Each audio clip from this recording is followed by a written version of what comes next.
Bwana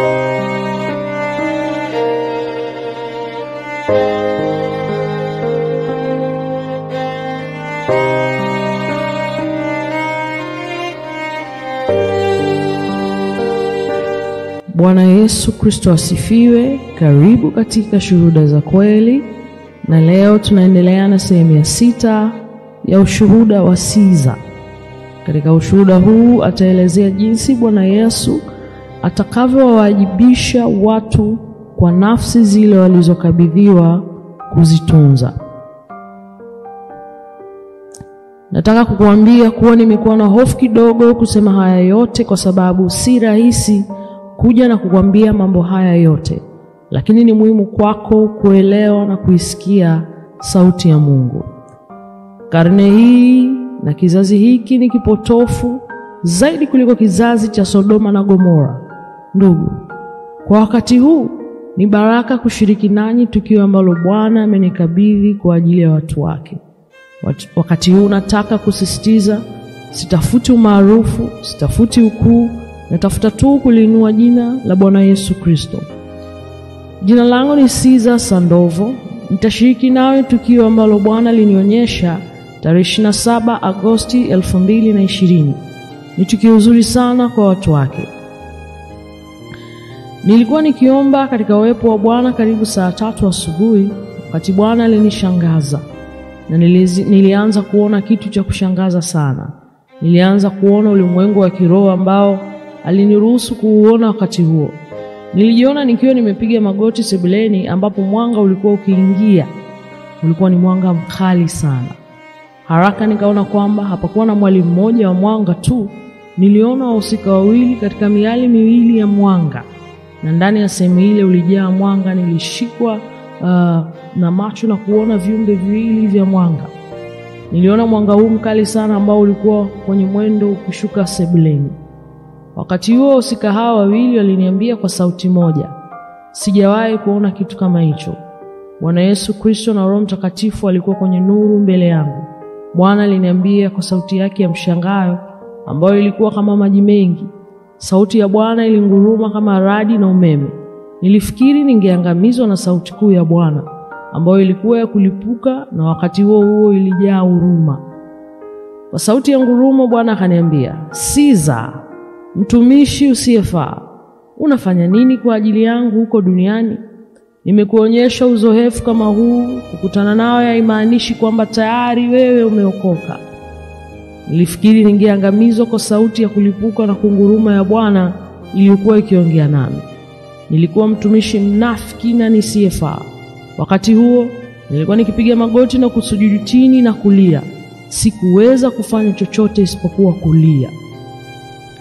Nilipotaka kumwangalia Bwana na Roho Mtakatifu walikuwa pale wakiwa wameunganishwa katika mwanga mmoja uliokuwa unawaka.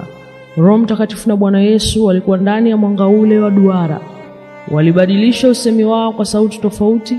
Hapo awali walizungumza kama mgurumo na nilifikiri nitaangamizwa. Kisha wakazungumza kwa sauti ya upole. Waliniambia, tutakuonyesha tukio moja zaidi ili uende na kuambia ulimwengu kila kitu.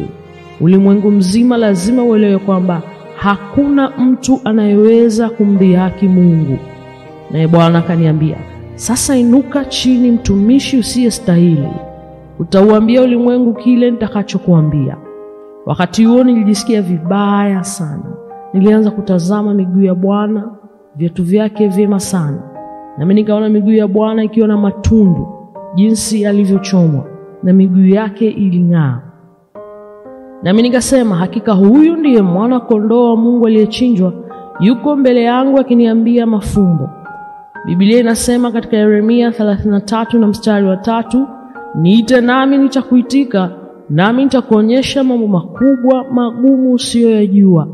Haraka mwana kondoo wa Mungu aliondoa vazi langu lililokuwa na madoa na jeusi.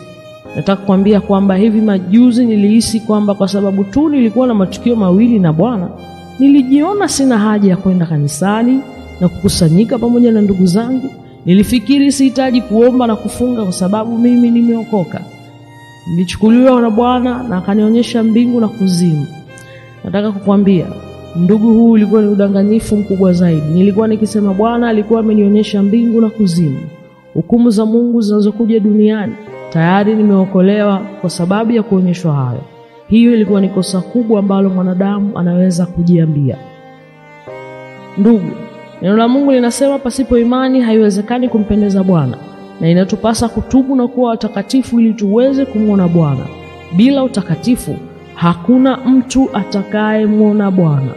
Bwana aliondoa vazi langu lililokuwa na madoa ambalo tayari lilikuwa jeusi, na akaanza kulisafisha kwa damu ya mwana kondoo wa Mungu. Nilianza kuona vazi langu la doa nyeusi limesafishwa na kuanza kung'aa na kupambwa tena. Mara uso wangu ulianza kubadilika kutoka kwa huzuni hadi uso wa dhahabu na furaha. Mfalme wa wafalme na Bwana wa mabwana alikuwa mbele yangu na akaniambia, nimekusamehe dhambi zako. Nilikuwa nikilia, uso wangu ulikuwa kama uso wa Bwana. Nililia kwa furaha na nikawa mchangamfu, nilibadilishwa na uso mzuri wa Bwana. Ilikuwa ni kitu cha ajabu. Bwana akaniambia, vazi hili jeupe litakupeleka mbinguni. Bila utakatifu hakuna atakayeniona. Hilo lilikuwa ni mojawapo ya maonyo makali kwa kanisa. Waambie watu wangu kwamba naja upesi. Waambie watu wangu wajitayarishe kwa sababu naja hivi karibuni. Nenda waambie watu wangu kwamba tarumbeta ipo karibu kulia na kwamba hivi karibuni wataondoka hapa duniani. Nenda ukawaambie watu wangu kwamba mimi niliye na hakuna mwingine kama mimi hawatasimama ikiwa wanalia mioyoni mwao kwa ajili ya mambo ya dunia ambayo ni ubatili. Nilianza kutazama nyuma ya kiti majina ya watumishi wa Mungu wa dunia na watumishi wa kike na wa kiume ambao tayari wameondoka kwenda kuona Bwana. Niliona jina la mchungaji ambaye aliaga dunia hivi majuzi. Jina lake ni Aparisio. Niliona kiti chake kilikuwa kikubwa sana. Kisha nikaona viti vikiwa na majina ya Ofelia, Holland, Sosa, Santos, Lopez. Kisha nikaona viti vingine vikiwa na majina Araldo, Sandovo, Brenda, Lisbeth Sandovo. Kisha nikaanza kutazama viti vingine vilivyoandikwa majina ya wanafamilia. Nilimwambia Bwana, nataka kujua kiti changu kiko wapi, nataka unionyeshe. Tulianza kusonga mbele na tazama pale haraka. Nikaenda kusoma na iliandikwa Caesar Aquiles Sandovo. Majina haya yapo kwa ajili ya kukwambia tu mimi na wewe tuwe imara na waaminifu mbele za Bwana. Tutaona thawabu ya Mungu. Nilipokiona kiti changu hichi maalum kilichojaa dhahabu nzuri, kilikuwa kitu cha kustaajabisha. Nilishangaa. Nilirudi nyuma na niliacha njia, nikawa mnafiki. Bado Bwana una huruma na uliweka jina langu kwenye kiti maalum kikubwa kilichojaa dhahabu safi. Umenipa kiti hapa. Bwana aliniambia, mawazo yangu si kama mawazo yenu, wala njia zangu si kama njia zenu. Rehema kubwa ni kwa wale walio hai. Naenda duniani na uambie ukweli huu. Waambie watumishi wangu katika nchi, mimi nipo pamoja nao. Waambie wahubiri wasiache kuhubiri utakatifu. Waambie wainjilisti kila mara waende kila mahali na kuwahimiza watu kwa habari ya uinjilisti. Mwambie kila mtumishi, mimi nipo, na kwa sababu mimi ni Mungu mjuzi wa yote, nipo kila mahali. Hakuna mtu anayeweza kunidanganya mimi. Hakuna mtu ambaye anaweza kufanya kosa na mimi Mungu nikadhihakiwa. Yote ambayo mwanadamu atapanda atavuna. Waambie manabii wanaotabiri waseme maneno sawasawa na upako wa Roho Mtakatifu. Waambie watumishi wasichoke kwenda mahali hadi mahali kuhubiri neno la Mungu. Waambie wainjilisti waendelee kusema kweli. Ni lazima waendelee kupata nafsi kwa ajili yangu kwa sababu kuna thawabu. Watie moyo wachungaji ambao wanapatikana kila wakati kwa ajili ya ibada kwa sababu wao ndio vichwa vya makutano. Nimekuweka hapo ili uwe msimamizi wa kila mjumbe. Niliendelea kutazama viti vingi vyenye majina na niliona majina mbalimbali, wachungaji na watumishi wa Bwana. Nikaona na jina lingine Alda Carrillo. Katika kiti kingine kulikuwa na jina Benjamin Sozamu. Niliona majina tofauti ya wachungaji na watumishi wa Bwana wa injilisti ambao walikuwa bado duniani. Siwezi kusema yote kwa wakati huu, lakini najua kuwa jina lako lipo kama wewe ni mwaminifu kwa Bwana. Nilianza kutazama ukuu wa Mungu katika eneo hili kubwa.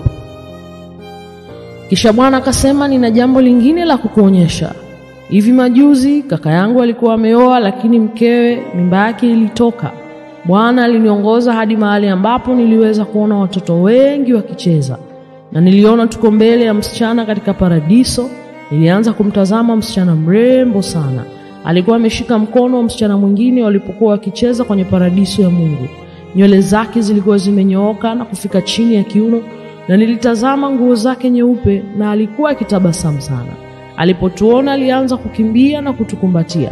Wakati huu alikuwa akitabasamu na kushukuru. Bila mtu yote kumwambia tumekuja kumtembelea, nilianza kuona kwamba kulikuwa na michezo mingi ya watoto kujiburudisha katika ufalme huu wa milele.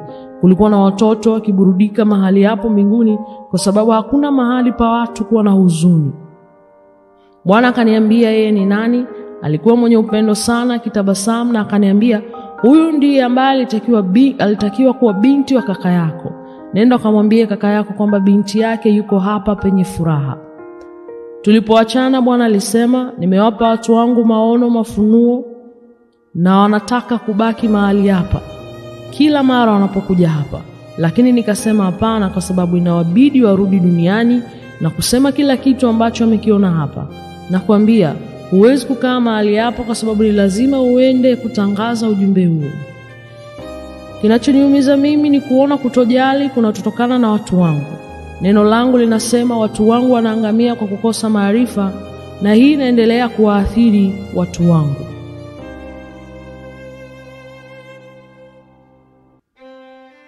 Nimekupa uzoefu. Watu wangu wanaamini kwamba wanaweza kuja na kuniambia, Bwana nipe uzoefu.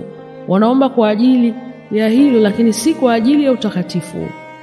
Hawaombei watu wangu wala kanisa langu au upendo kwa nafsi. Ninawabariki zaidi, ili hali hawaombi kustahimili jaribu, lakini wanakuja kuniambia, Baba, ninajionyesha kwako kwa sababu ninataka tukio jipya.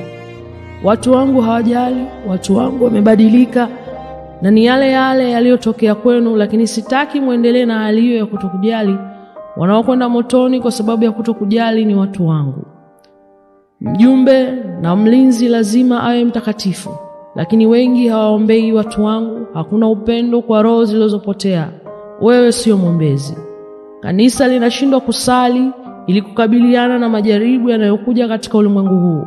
Watu wangu hawajali, na kanisa langu limebadilika, na ni jambo lile lile lilitokea kwako. Lakini sitaki uendelee bila kujali. Sitaki uendelee kuwa na unafiki.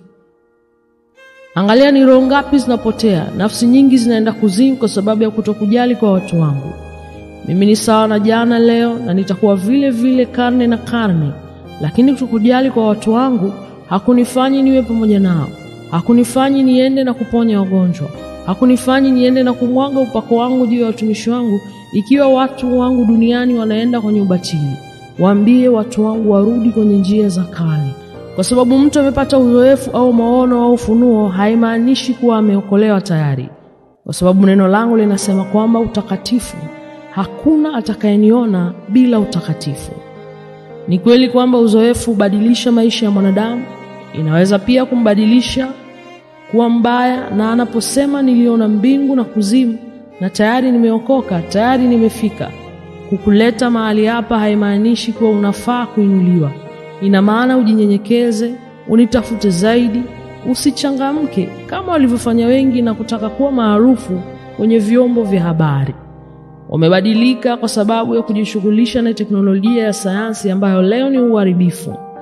Wamehangaika kutafuta nyenzo nyingi kwa ajili ya kutaka kuwa maarufu duniani, lakini hawanitafuti mimi, wanatafuta ubatili. Kama neno langu linavyosema, wanapenda vitu vya dunia kuliko mimi.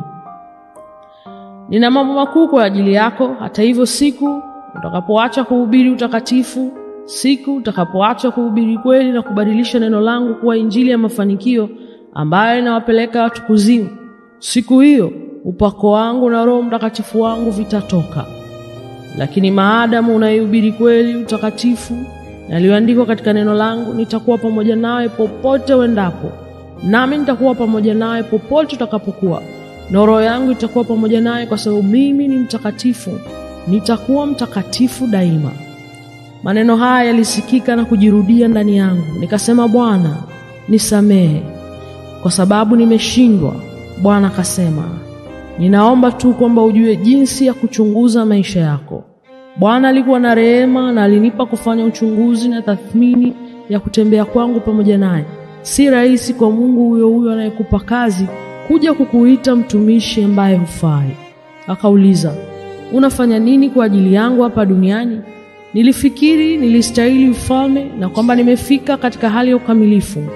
Sikuwa na haja ya kwenda kanisani na kuomba na kufunga kwa sababu nilifikiri nilikuwa tayari nimemaliza. Kosa kubwa kama hilo mwanadamu anaweza kulifanya hapa duniani. Bwana akasema, nitauliza hesabu kutoka kwa kila mmoja wenu. Itabidi unipe hesabu, nukta baada ya nukta, kwa kila jambo. Ikiwa nilitoa karama kwa kila mmoja wenu, ninyi nyote mtatoa hesabu kwa karama na talanta nilizowapa. Ulifanya nini na kipaji hicho? Ulizidisha au la? Je, umeizika? Utalazimika kutoa hesabu. Karama niliyokupa na huduma unapaswa kuitolea hesabu. Ulienda wapi kuhubiri neno la Mungu? Je, umefanya mikutano mingapi kwa ajili yangu? Na ikiwa roho yangu ilikuwa pamoja nanyi, itawabidi kutoa hesabu. Na kama wewe ni mwinjilisti, umeokoa nafsi ngapi kwa ajili yangu? Na ulihubiri utakatifu, utalazimika kutoa hesabu kuhusu upako wangu na Roho Mtakatifu wangu aliyekuwa ndani yako. Ikiwa ni huduma ya mchungaji nilikupa, utalazimika kutoa hesabu kwa kila kutaniko lenu. Utalazimika kutoa hesabu ya watu wangapi ulienda kuwatembelea. Neno langu linasema, kama vile mlivyowafanyia hawa wadogo, mlifanya hivyo pamoja nami. Inabidi utoe hesabu nafsi iliyopotea na ukaenda kumtembelea na kumuomba arudi kanisani, maana anatakiwa kuokolewa. Utanipa mimi hesabu kwa kila mshiriki wa kanisa lako. Utatoa hesabu ya kila kitu ambacho Bwana amekupatia katika maisha yako. Utalazimika kutoa hesabu kuhusu familia yako. Je, unaiombea familia yako? Ndugu zangu, maneno ya Bwana hayakuwa marahisi. Bwana alisema, ikiwa wewe ni nabii, utatoa hesabu kwa kila neno la unabii, kama ni kwa jinsi ya mwili wako au kama ni kwa nia yako. Kusimamia karama na vipaji si rahisi. Unapaswa kuwajali, unapaswa kufunga, unapaswa kuomba na kutafuta njia za kale za Bwana. Neno la Bwana lilikuwa na nguvu sana. Ilikuwa ni kitu kikubwa sana kiasi kwamba nilikuwa ninalia. Nilikuwa nikitoa machozi. Nami nikasema, Bwana, nisamehe, nimeshindwa mbele zako, nimeshindwa mbele ya jirani yangu. Bwana alianza kulia. Machozi yalidondoka kutoka kwenye uso wake. Nilimtazama usoni kwa sababu alikuwa mkali sana. Roho Mtakatifu alikuwa pamoja naye, huku wawili wao wakilia na kumwaga machozi kwa ajili ya hatima ya mwanadamu. Bwana Yesu akasema, nilitoa uhai wangu kwa ajili ya mwanadamu, lakini wamebadilika. Kwa sauti ya maombolezo alilia kwa sauti kuu kwa ajili ya mwanadamu na kanisa lake. Alisema, kanisa langu limebadilika na bado wanaamini kwamba watakuja kuwa na mimi katika umilele. Sio hivyo, hapana. Bwana alikuwa analia na kuzuia machozi. Hakuna mtu atakayeniona bila utakatifu. Lakini nilisema, asante kwa kunipa nafasi. Nitafikiria upya sasa, nitabadilika, nitakutumikia katika roho na kweli. Ujumbe huu ni kwa ajili ya kanisa. Ujumbe huu ni kwa ajili yao waliokombolewa kwa damu ya mwana kondoo wa Mungu. Bwana alisema, haya ndiyo yote tutakayosema. Mimi ni shahidi wako mwaminifu. Mimi ndiye ninayekushika kwa mkono wako wa kulia. Usiogope, nitakusaidia. Mimi ni Alfa na Omega, mwanzo na mwisho, wa kwanza na wa mwisho. Tazama, ujumbe huu ni mzito sana. Hata wakosoaji wengi watasema maneno dhidi yako, hata wengi watakuwa dhidi yako, lakini wakati mimi sipingani nawe, wewe endelea kuhubiri neno kama lilivyoandikwa. Nitakuwa pamoja nawe na nitakuwa msaidizi wako mwaminifu. Lakini je, kanisa langu ambalo limekombolewa kwa damu yangu litaamini? Amen. Huu ndio sehemu ya mwisho ya ushuhuda wa Caesar Sandovo. Nikusihi uendelee kufuatilia shuhuda za kweli ili uendelee kufuatilia shuhuda nyingi zaidi na jumbe nyingi ambazo Bwana amelitoa kwa ajili ya kanisa lake. Ubarikiwe.